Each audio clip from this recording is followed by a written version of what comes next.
तो सांग मैंने आज हूँ मो माँ ना अनारस धरिकी ठिया हो गलानी। आज अनारस चाटनी मो माँ कर जेहेतु एबे हूँ गरम दिन चलती तो गरम दिन प्राय हूँ समस्ते हूँ भात सांगर टे खटा खाइबा पसंद करती तो से मो माँ आज हूँ अनारस चाटनी बनइब। तो मो माँ केमती अनारस चाटनी बनाए आपण मान सहित मो माँ रेसिपीटा शेयर करमी। तो चलतु आज बनइबा अनारस चाटनी।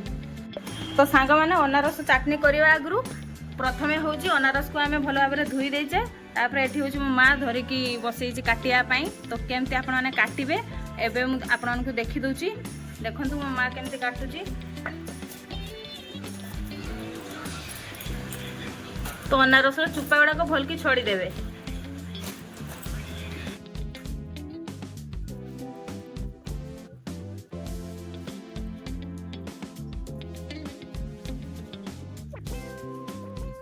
तो ये देखो मो माँ पूरा अनारसटा को भल कि छड़ी देती आ मझीर ये शिराटा को भी आप काढ़ी बाहर करदे।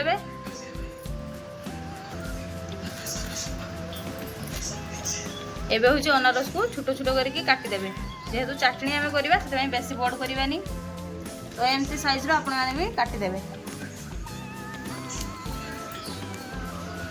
तो ये हूँ सब अनारस को मो माँ काटी देती एबे हूँ अनारस चाटनी आम करवा। तो से मो माँ ना गैस रे कढ़ा को बसी सारानी कढ़ा एबे ना गरम हो गलानी। एबे पकड़ा सोरिष तेल। तो एबे हूँ तेल ना गरम हो गलानी। एबे हूँ पकईदवा 5 फुटुण आ सुखिला लंका।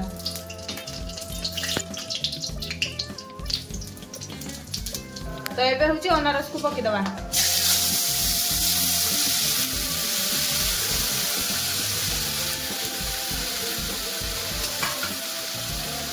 एबे हूँ दबा स्वाद अनुसार लुण। एबे दबा हलदी गुंड।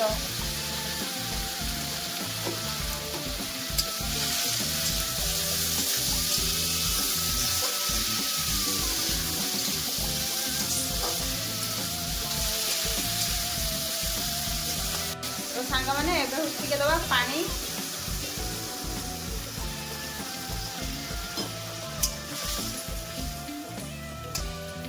तो एबे हूँ अनारस टे सीझी गलानी आ फुट भी भल के आसीगलानी।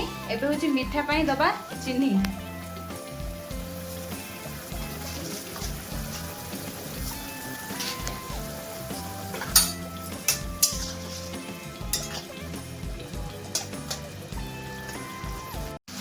तो सांग मैंने एबे हूँ आम रेडी हो गला अनारस चाटनी। एबे हूँ या गोटे जगह को काढ़ीदवा। तो सांग मैंने आपण मैंने तो देखिले मो माँ केमती बनैला अनारस चाटनी। तो आपण मैंने एमती प्रोसेस रे अनारस चाटनी घरे तैयारी करके खातु। ए गरम दिन में भात सांगर पूरा मजा आसजिवो। तो आज जदि मो माँ रेसिपीटा आपण मानक भल लगी तेबे मो वीडियो रे गोटे गोटे लाइक करेंगे गोटे गोटे कमेंट करेंगे आ मो रेसिपीटी समस्त हांगरे शेयर करेंगे आ मो चैनल टी को सब्सक्राइब करदेवे। तो सांग माने एमती नुआ नुआ वीडियो आपण मानक पई मु नै आसीबी। तो सेते बेला पर्यंत रहुची नमस्कार जय जगन्नाथ।